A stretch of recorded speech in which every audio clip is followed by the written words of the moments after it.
Hebdo africain, notre rendez-vous hebdomadaire en partenariat avec Timbuktu Institute. Chaque mercredi, nous recevons des experts sur les questions stratégiques pour le continent africain. Et aujourd'hui, nous nous intéressons à la lutte contre le terrorisme en Afrique avec le Niger comme exemple. Pour en parler, nous sommes en direct avec Dr Bakary Samb, directeur régional de Timbuktu Institute. Bonjour et merci d'être avec nous. Bonjour et merci de votre invitation. Docteur Bakary Samb, vous rentrez du Niger où vous menez des recherches avec le bureau du Timbuktu Institute installé à Niamey. Vous avez récemment publié une tribune sur les nouvelles initiatives de réintégration qu'expérimente l'État. En quoi c'est une innovation selon vous? Oui, je crois que c'est une innovation et cela fait suite aux initiatives qui étaient déjà prises en 2016 lorsque le président Bazoum actuel était ministre de l'Intérieur. C'était une expérience qui a été tentée dans le camp de Goudou-Maria, dans la région de Difa, là où il y a le front Boko Haram, et cela consistait à donner une seconde chance aux jeunes qui pourraient réintégrer la société en passant par des centres de formation, en apprenant un métier. Mais encore une fois, cela pourrait les aider à ne pas perdurer dans la radicalisation, mais véritablement trouver une seconde voie. Aujourd'hui, comme ça a été rappelé dans la récente conférence des cadres, il s'agit d'un dialogue direct avec les communautés, avec des chefs communautaires, pour que l'approche holistique soit privilégiée, au-delà du sécuritaire et du carcéral qui jusqu'ici n'a pas réglé la situation. Je crois que c'est une approche qui, à mon avis, pourrait donner des résultats si l'on continue dans l'implication des communautés, des leaders traditionnels, des leaders religieux et tous les segments de la société.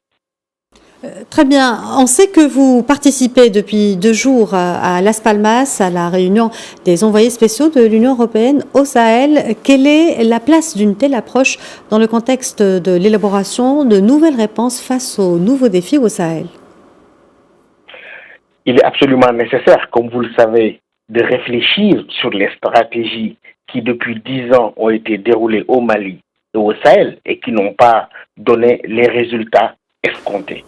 À partir de ce moment, expérimenter d'autres voies, c'est-à-dire écouter aussi le terrain sahélien, écouter, donner la dignité de solution aux stratégies endogènes, me semble quelque chose de très important.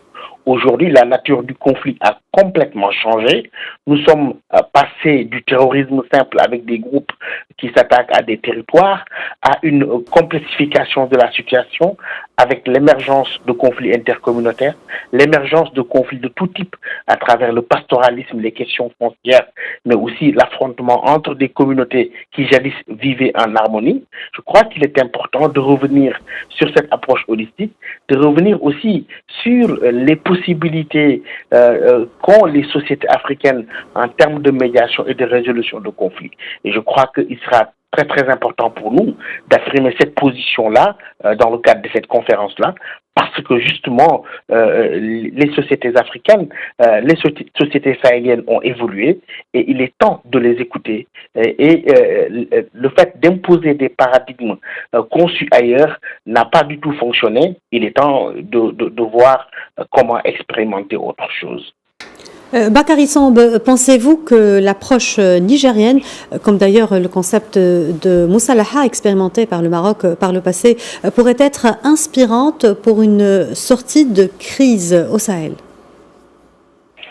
Presque au même moment que le Niger, dès 2015, il y a eu cette conception de la Moussalaha qui consistait au Maroc à donner une seconde chance, à réconcilier les détenus radicalisés qui étaient arrêtés pour terrorisme avec leur propre société.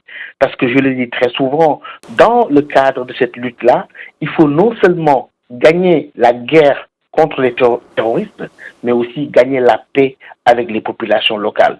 Et dans ce processus de réconciliation, qui est très très important, si l'on veut consolider la paix dans ces pays-là, aussi bien l'approche marocaine à partir de 2015 et qui a commencé à être mise en œuvre après vers 2017, que les initiatives prises aujourd'hui au Niger avec un dialogue direct avec les communautés, cette manière de donner une seconde chance, cette manière d'impliquer les leviers traditionnels et les acteurs pertinents me semble véritablement un choix qu'il faut explorer, qui pourrait peut-être inspirer d'autres pays qui sont en pleine crise, comme au Burkina Faso et au Mali, où d'ailleurs le dialogue a été l'une des recommandations du dialogue national inclusif qui a été choisi par les Maliens. Bakary Samb, merci d'avoir répondu à nos questions. Je rappelle que vous êtes directeur régional de Timbuktu Institute. Merci de votre aimable invitation.